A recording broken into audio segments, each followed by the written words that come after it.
Habitat for Humanity of DuBois County has set a new precedent. We'll tell you more, plus a special feature report from President Obama's Friday visit to southwestern Indiana, and Jasper Library Branch Manager Christine Golden is tonight's guest on Inform. All of that and much more is up next here on the 18 WJTS News.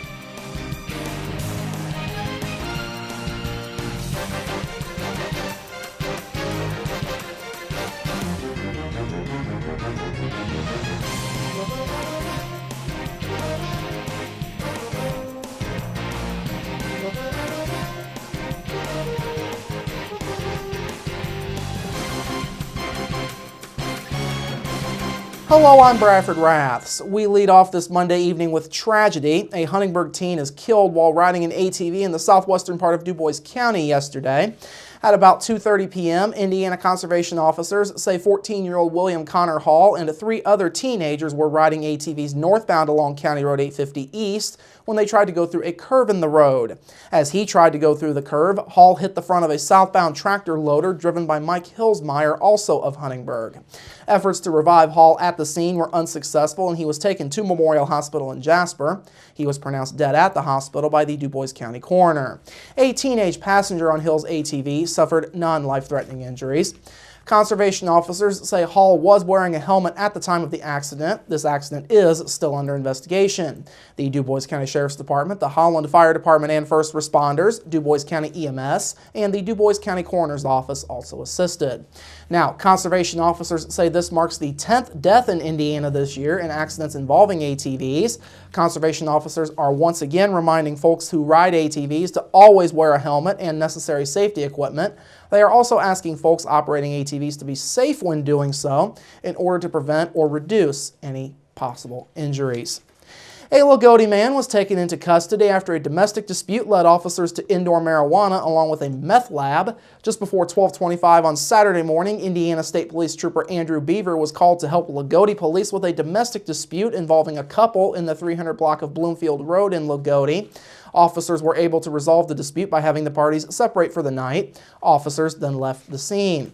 A short time later, officers got a tip that the homeowner, 56-year-old Edward McCloskey, was growing marijuana in the home's basement. Officers then filed for a search warrant and obtained it through the Martin County Prosecutor's Office. The search of the home then began at about 6 o'clock on Saturday morning. Once they arrived back at the home, officers found 30 marijuana plants growing in the basement. They also found a methamphetamine lab, precursors to manufacture methamphetamine, and various other drug paraphernalia.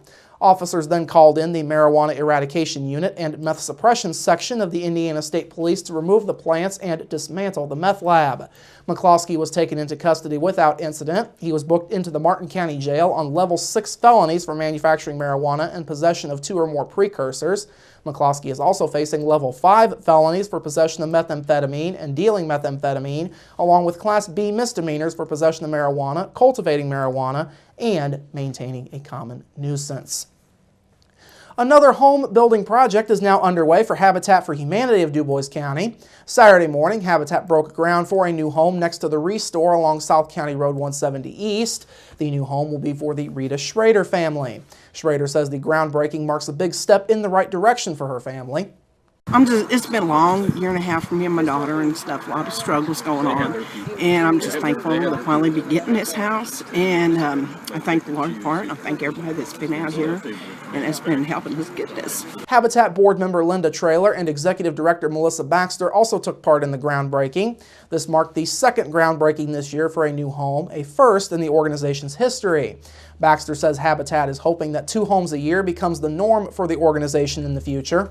We are truly ecstatic to be helping more families here in our community, and we wish to continue this kind of progress, 2 years every house for many years to come, and that's definitely going to come from support from the community and churches and families around here and businesses. So we are just so thankful that God's blessed us this far and that we're getting to help these families. A home for the Brenda Messmer family was completed back in August. Now, this home was the 13th home project to be started by the DuBois County chapter of Habitat for Humanity. The local chapter was founded back in 1997.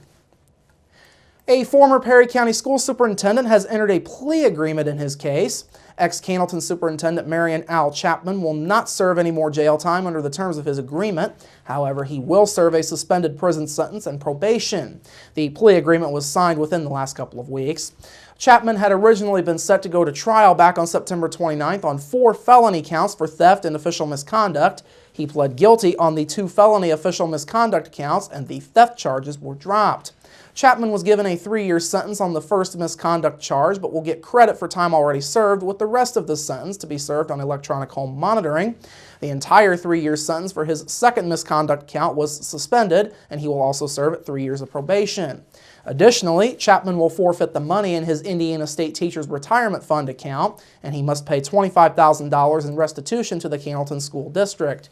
Chapman's sentencing is scheduled for October 23rd. County clerks across Indiana are now reviewing the U.S. Supreme Court's decision to reject appeals from Indiana and 4 other states seeking to ban same-sex marriages. Monroe County Chief Deputy Clerk Nicole Brown says the clerk will begin issuing marriage licenses to same-sex couples pending the county attorney's review of today's events. Now, the High Court made no comment in its decision rejecting appeals from Indiana, Oklahoma, Utah, Virginia, and Wisconsin late this morning. Its order immediately ends delays on marriage in those states and leaves lower court rulings in place. The 7th U.S. Circuit Court of Appeals ruled back in September that gay marriage bans in Indiana and Wisconsin were unconstitutional.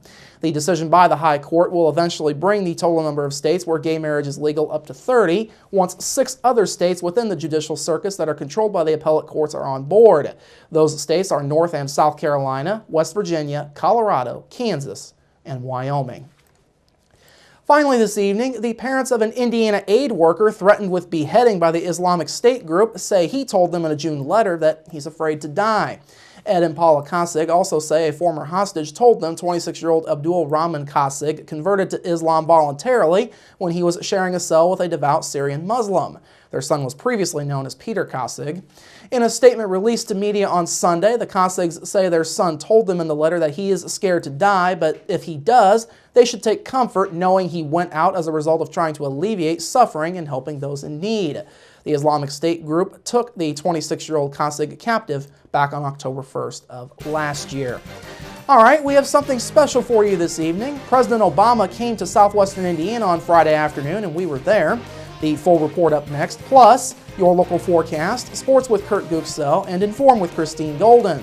That's all up next here on the 18 WJTS News. Local people watching local people.